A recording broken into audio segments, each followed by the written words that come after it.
The Amityville House, a large Dutch colonial home on 112 Ocean Avenue in Amityville, New York, stands as a chilling monument to one of America's most notorious hauntings.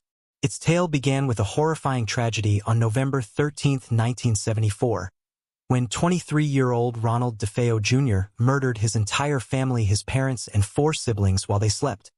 He claimed to have been driven by voices in his head, a chilling prelude to the eerie events that would follow. A year later, the Lutz family moved into the house, drawn by its charm and surprisingly low price. What they didn't anticipate was the terror lurking within its walls. On their very first night, George and Kathy Lutz experienced an inexplicable chill that seeped into their bones, despite the house being warm. This was only the beginning. As days turned into weeks, the Lutz family endured a series of disturbing and unexplainable events. George woke up every night at 3:15 a.m., the same time the DeFeo murders were believed to have occurred. Strange odors wafted through the house, untraceable to any source.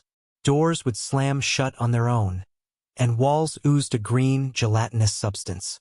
Kathy claimed to have been levitated from her bed, and her children were terrorized by unseen entities. The most horrifying of all was the demonic red-eyed pig-like creature named Jody, that one of the Lutz children befriended, a spectral being that would stare menacingly at the family from the windows. The house's malevolence peaked one night when George encountered a hidden room in the basement. Painted entirely red, this red room had no prior mention in the house's blueprints. It was there that George believed the house's evil power emanated. Overwhelmed by the fear that they might meet the same fate as the DeFeos, the Lutz family fled the house after just 28 days, leaving all their possessions behind. The Amityville house's story would become a media sensation, spawning a series of books, films, and debates about the veracity of the Lutz family's experiences. Whether one believes in the paranormal or not, the house's grim history and the subsequent claims of haunting have cemented its place in the annals of America's scariest stories. To this day, the house at 112 Ocean Avenue remains a symbol of unspeakable horror, with its legacy haunting those who dare to remember its past. The Lutz family thought they had escaped the nightmare of the Amityville house, but even miles away, the dark memories clung to them like a shadow. George began to suffer from vivid nightmares, each one more terrifying than the last. He would wake up drenched in sweat, his heart racing, as if the house still had a grip on him. Kathy, too, found no peace. She would often feel as though someone or something was watching her from the corners of her new home. Their children, once full of energy, grew withdrawn and silent. They whispered among themselves about Jody, the red-eyed creature, claiming to see its reflection in the mirrors of their new home. The youngest, Missy, would sit by the window at night, humming a strange lullaby that she said Jody had taught her. When questioned, her only response was a vacant stare and a chilling smile. Desperate for answers, George and Kathy turned to paranormal investigators, hoping to find an explanation or at least some form of closure. They were introduced to a pair of well-known investigators, Ed and Lorraine Warren, who had a reputation for dealing with the supernatural. The Warrens agreed to help, intrigued by the malevolent aura that seemed to follow the Lutz family. The Warrens, accompanied by a priest, returned to the Amityville house, armed with an array of equipment meant to detect and combat the paranormal. The moment they crossed the threshold, Lorraine, a clairvoyant, was overwhelmed by a dark energy that she described as pure evil. She sensed a powerful demonic presence lurking in the shadows, something ancient and deeply rooted. As they explored the house, the atmosphere grew heavier. The air was thick with tension, and the faint sound of whispers echoed through the halls. In the basement, near the Red Room, their equipment began to malfunction. Cameras refused to capture images, and temperature sensors fluctuated wildly. Lorraine stood still, her eyes wide with terror, as she clutched her crucifix tightly. She claimed to see a vision. A man with hollow eyes, standing behind George, his face twisted in rage. "He doesn't want us here," she whispered, her voice trembling. "He's waiting for something or someone." Suddenly, the priest felt a burning sensation on his skin and collapsed to the floor, clutching his chest. Lorraine screamed, "We need to leave now." But as they turned to exit, The front door slammed shut with a deafening bang, trapping them inside. Don't forget to subscribe and like if you liked this story. The door's sudden slam echoed through the house, a chilling reminder that they were not welcome. George rushed to the door, his hands trembling as he tried to force it open. It wouldn't budge. Behind him, Kathy clung to Lorraine, her face pale, eyes darting around the room as though she could feel the walls closing in on them. Ed Warren pulled out a set of holy relics, chanting prayers meant to dispel evil. But the atmosphere only grew heavier.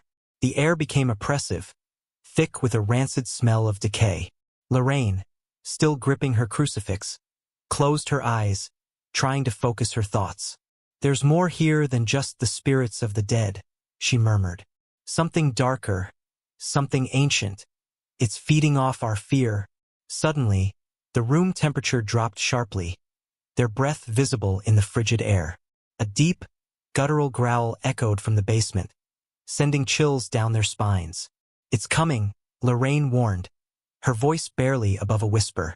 The sound of footsteps echoed up the stairs, slow and deliberate, as if whatever was down there was in no hurry.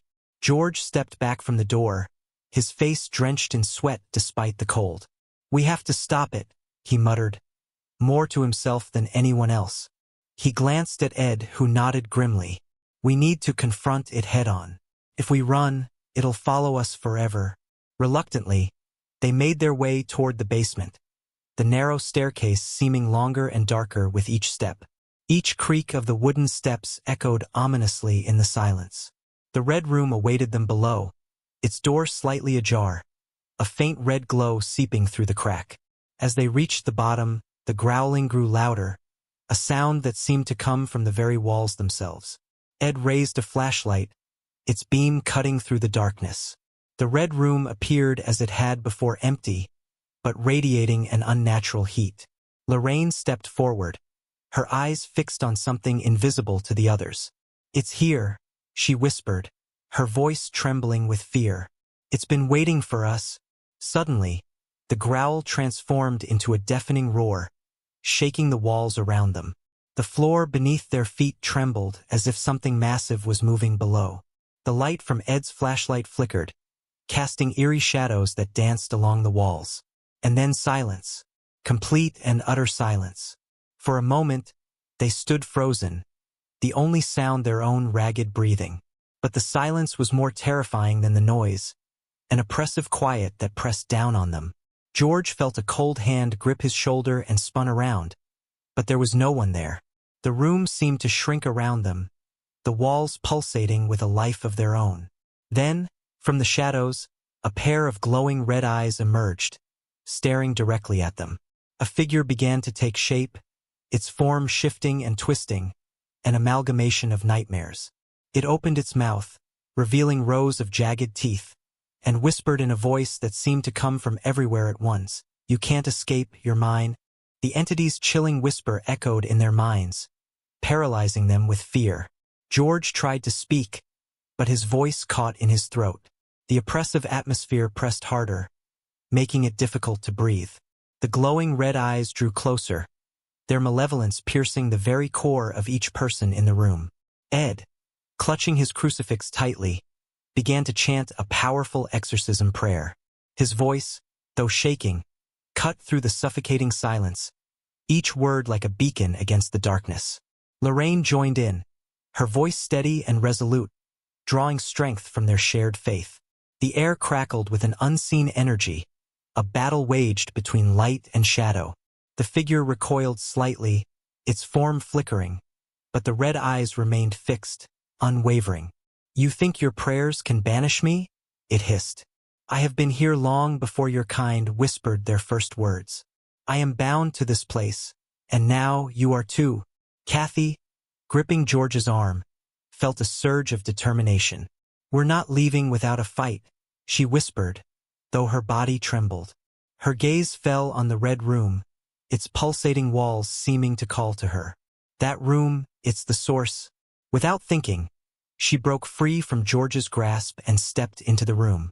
The moment her foot crossed the threshold, a searing heat enveloped her, but she pressed on.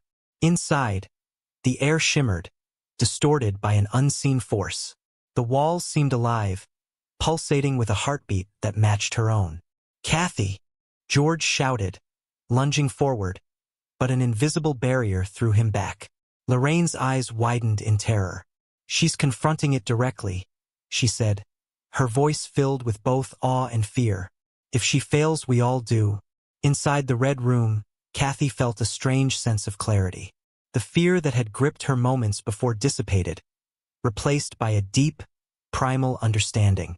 She faced the heart of the darkness, the core of the entity that had haunted them.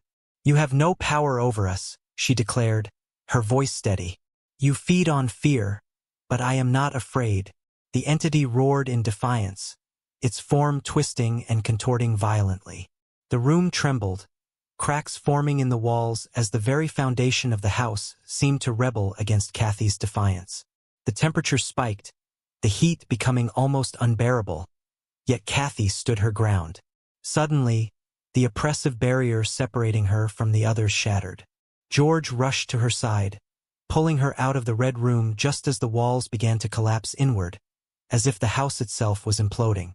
Ed and Lorraine grabbed them both, leading a frantic dash up the basement stairs. Behind them, the roar of the entity grew louder, its rage palpable. "You can't escape me," it bellowed, its voice shaking the entire house. Reaching the top of the stairs, they bolted for the front door, which now stood wide open as if beckoning them to flee. The moment they crossed the threshold, an ear-splitting explosion echoed from the basement, followed by an eerie silence. Turning back, they saw the house, still standing, but now eerily still, as if it had returned to slumber, for now. The silence outside was suffocating, as if the house itself had paused, holding its breath. The group stood on the lawn, their eyes fixed on the dark silhouette of the house against the night sky. George clutched Kathy tightly, his heart pounding in his chest. Lorraine, still holding her crucifix, whispered a prayer under her breath, while Ed scanned the windows for any sign of movement. "It's not over," Lorraine finally said, her voice heavy with foreboding. "The house may be quiet now, but that thing, it's still there, waiting." George shook his head, his fists clenched. "We can't just leave it like this. What if someone else moves in? What if they go through the same hell we did?" Ed nodded solemnly. "We need to find a way to seal it permanently. Destroy its connection to this world." He looked at Lorraine, who met his gaze with a worried expression. "We'll need more than prayers this time." That night, they took refuge in a nearby motel, unable to shake the feeling that they were still being watched. Kathy barely slept, her mind replaying the events in the red room.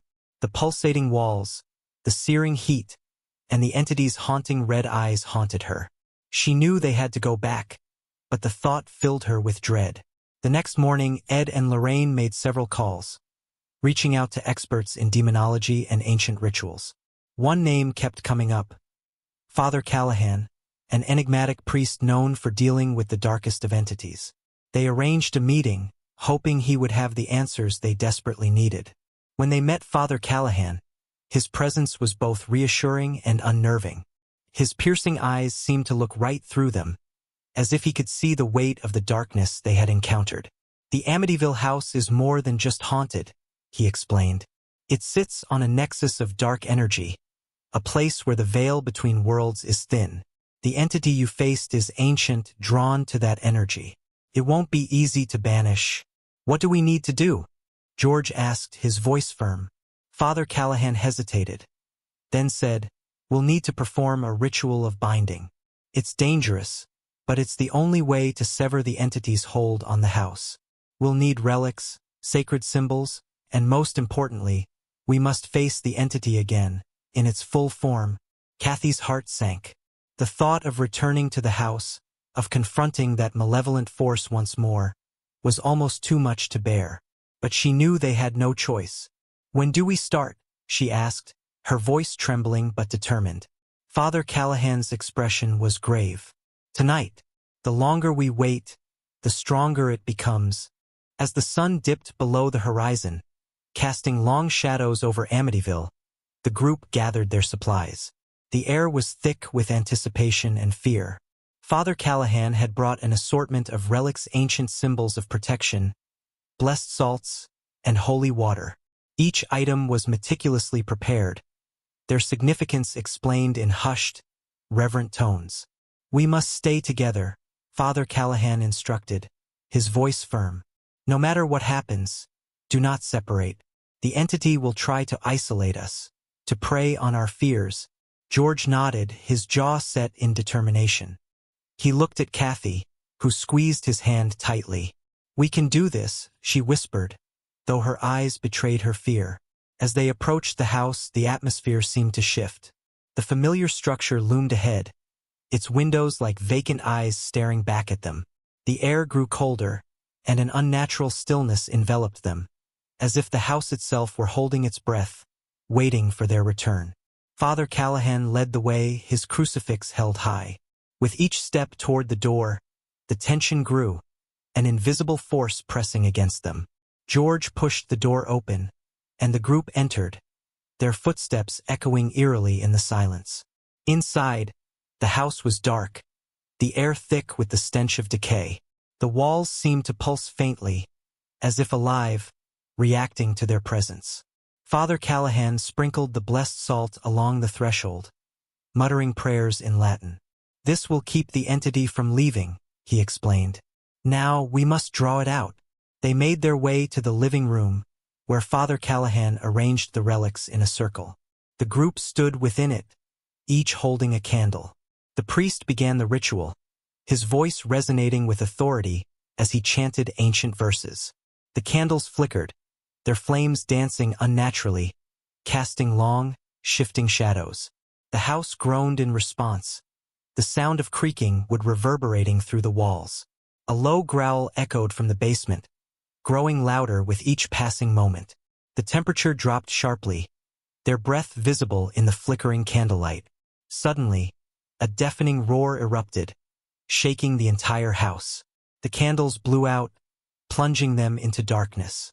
In the blackness, the red eyes appeared again, glowing with malevolent intensity. The entity's form began to manifest, a swirling mass of shadow and rage, its presence filling the room with a suffocating sense of dread. Father Callahan's voice rose above the chaos, his prayers relentless. "By the power of the holy light, I command you to reveal your true form," he bellowed. The entity hissed, its shape shifting and writhing. "You dare challenge me?" It snarled, its voice a cacophony of anger and disdain. "This house is mine. You are nothing but intruders." The group stood firm, their collective will holding the circle intact. George felt a surge of courage, stepping forward. "We're not afraid of you," he declared, though his voice trembled. "You have no power here." The entity let out a piercing shriek, the sound vibrating through their bones. The walls began to buckle, the floor cracking beneath their feet.